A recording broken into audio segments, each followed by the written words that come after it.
ধর্ম যার যার, উৎসব সবার, কথাটি বলে আজ ঈমান নষ্ট করে দেওয়া হচ্ছে সবার। না চাইতেও আপনার ঈমান নষ্ট হয়ে যাচ্ছে, আপনি কি সেটা জানেন? ব্যক্তির ঈমান চলে যাচ্ছে কিন্তু সে নিজেও টের পাচ্ছে না। হ্যাঁ, এরকমই একটি গাঢ় এবং গভীর ষড়যন্ত্র নিয়ে আজ পাশ্চাত্য বিশ্ব মেতে উঠেছে। বাক্যটি সম্পূর্ণ ইসলাম বিরোধী। ধর্ম যার যার, উৎসব সবার, এই বাক্যটি সম্পূর্ণ সেকুলারিজমের সাপোর্টার একটি বাক্য। এবার আসা যাক সেকুলারিজমের বিষয়। সেকুলারিজম হচ্ছে রাষ্ট্রকে ধর্ম থেকে সম্পূর্ণ বিচ্ছিন্ন করে দেওয়া এবং ধর্মকে ব্যক্তিকেন্দ্রিক করে দেওয়া। রাষ্ট্রের উপর ধর্মের কোনো প্রভাব থাকবেই না, এমনকি সেটি ব্যক্তির উপর কমিয়ে দিতে পারলেও সবাই বাঁচবে, এমনই ধারণা হচ্ছে সেকুলারিস্টদের। রাষ্ট্র থেকে ধর্মকে বিচ্ছিন্ন করে তাকে ব্যক্তিকেন্দ্রিক করে তোলাই তাদের মূল লক্ষ্য এবং উদ্দেশ্য। শব্দটি প্রথম ব্যবহার করে জর্জ জ্যাকব। সেকুলারিজম যদিও রাষ্ট্র থেকে আসমানি ধর্মকে পৃথক করে, তবে ব্যক্তিগত বিষয় বলে রাষ্ট্রীয় পর্যায়ে সে আত্মপূজারী আরেকটি ধর্মকে প্রতিষ্ঠা করে। আরও স্পষ্ট করে বললে সেকুলারিজম নিজেই একটি ধর্ম।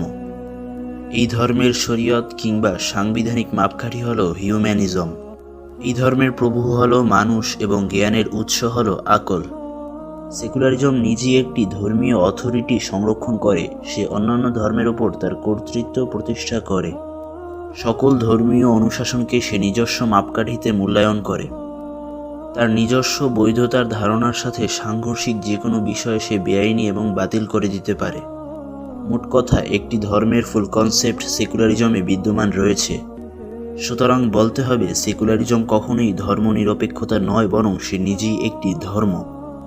তবে চিন্তার বিষয় হলো সেকুলারিজম সকল ধর্ম সরিয়ে একটি নতুন ধর্ম প্রতিষ্ঠা করা সত্ত্বেও কেবল ইসলামের সাথেই কেন সূচনালগ্ন থেকে এর সামগ্রিক সংঘর্ষ চলে আসছে, আর ইসলামের উপরই কেন তার আঘাতটা বেশি পড়ছে।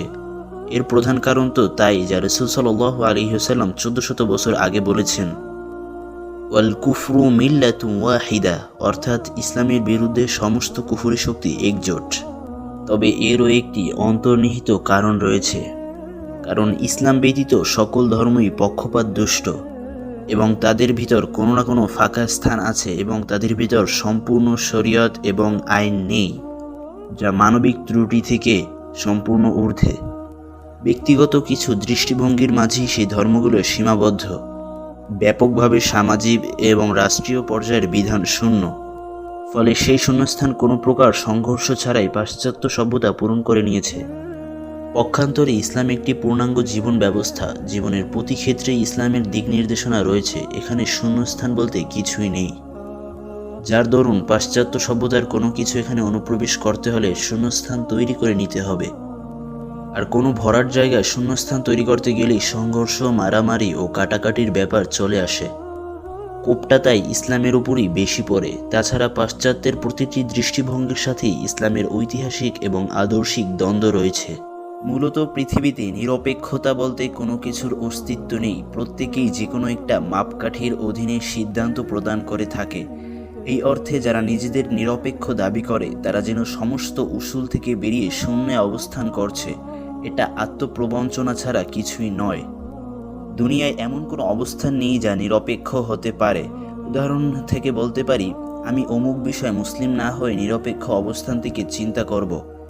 এমন মন্তব্য চূড়ান্ত পর্যায়ে নির্বুদ্ধিতা। ইসলামের অবস্থান থেকে সরে গিয়ে সে তো কুফরি অবস্থান গ্রহণ করছে, সেটা আবার নিরপেক্ষ হয় কিভাবে? ইসলামের বাইরে যাওয়ার অর্থই হলো কুফরি গ্রহণ করা, আর কুফর স্বয়ং একপাক্ষিক অবস্থান। ঈমান ও কুফরের মাঝে কোনো অবস্থান নেই।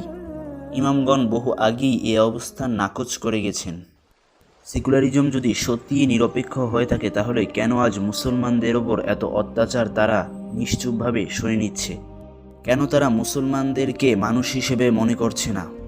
যেখানে কুকুর বিড়াল মারলে তাদের প্রাণী আইন সংরক্ষণ ব্যবস্থা সবার ওপর খেপে যায়, কিন্তু লক্ষ লক্ষ মুসলমানকে নিধন করা হচ্ছে, তখন তাদের কোনো আইন নেই, তাদের কোনো শাসন নেই। এর থেকেই বোঝা যায় সেকুলারিজম কোনো নিরপেক্ষতা নয়, বরং তা হচ্ছে মুসলিম নিধন এবং ইসলাম বিদ্বেষ। এটি সরাসরি প্রমাণিত। তাই সাবধান, ইসলামের বাহিরে গিয়ে কখনো নিরপেক্ষতার অবস্থান নিতে যাবেন না, এটি আপনার জন্যই খারাপ হবে। আজকে এ পর্যন্তই। আশা করি পরবর্তী কোনো একটি ভিডিওতে আপনাদের সম্পর্কে ইসলামিক কোনো বিষয় দেখা হবে ইনশাআল্লাহ। এই বলে আজ শেষ করছি। আসসালামু আলাইকুম ওয়া রাহমাতুল্লাহি ওয়া বারাকাতুহু।